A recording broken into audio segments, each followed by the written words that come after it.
कर्मचारियों के लिए बड़ी खुशखबरी। क्या जनवरी से ही बरसेंगे पैसे? जानें हर बड़ा अपडेट 8th पे कमीशन के बारे में। नमस्कार, न्यूज़ 18 का डिजिटल प्लेटफॉर्म आप देख रहे हैं और मैं हूं रितु सिंह। 8वें वेतन आयोग में सबसे बड़ा खेल फिटमेंट फैक्टर का है। अगर सरकार इसे 1.92 या 2.15 के करीब रखती है तो सैलरी में जबरदस्त उछाल आ सकता है। नए साल 2026 की शुरुआत के साथ ही 1 करोड़ से ज्यादा केंद्रीय कर्मचारी और पेंशन भोगियों की धड़कनें बढ़ गई हैं। चर्चा हर तरफ है कि क्या 8वें वेतन आयोग की सौगात इसी जनवरी से मिलने लगेगी। 7वें वेतन आयोग का कार्यकाल 31 दिसंबर 2025 को खत्म हो चुका है। ऐसे में सैलरी हाइक को लेकर सस्पेंस बरकरार है।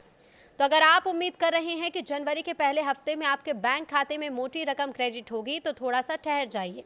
एक्सपर्ट्स के मुताबिक भले ही 8वां वेतन आयोग 1 जनवरी 2026 से प्रभावी माना जा रहा है, लेकिन सैलरी बढ़ने में अभी समय लगेगा। वजह है आयोग का गठन हो चुका है और पूर्व सुप्रीम कोर्ट जज रंजना प्रकाश देसाई इसकी अध्यक्षता कर रही हैं। आयोग को अपनी पूरी रिपोर्ट सौंपने के लिए करीब 18 महीने का समय दिया गया है।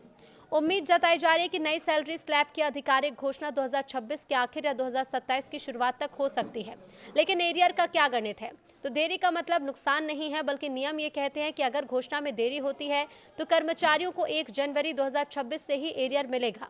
मान लीजिए अगर आयोग 2027 में लागू होता है तो आपको पिछला पूरा पैसा एकमुश्त मिलेगा।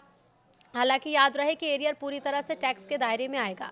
8वें वेतन आयोग में सबसे बड़ा खेल क्या है? तो ये खेल फिटमेंट फैक्टर का है। अगर सरकार इसे 1.92 या 2.15 के करीब रखती है तो सैलरी में जबरदस्त उछाल आएगा। लेकिन इससे जुड़ी हुई महत्वपूर्ण बातें जो आपको जानना चाहिए। डीए का विलय, तो देखिए रिपोर्ट्स हैं कि 2026 तक महंगाई भत्ता 70% तक पहुंच सकता है, जिसे बेसिक सैलरी में मर्ज किया जा सकता है। एक्सपर्ट्स मानते हैं कि निचले स्तर के कर्मचारियों की सैलरी में प्रतिशत के लिहाज से बड़ा बदलाव देखने को मिल सकता है।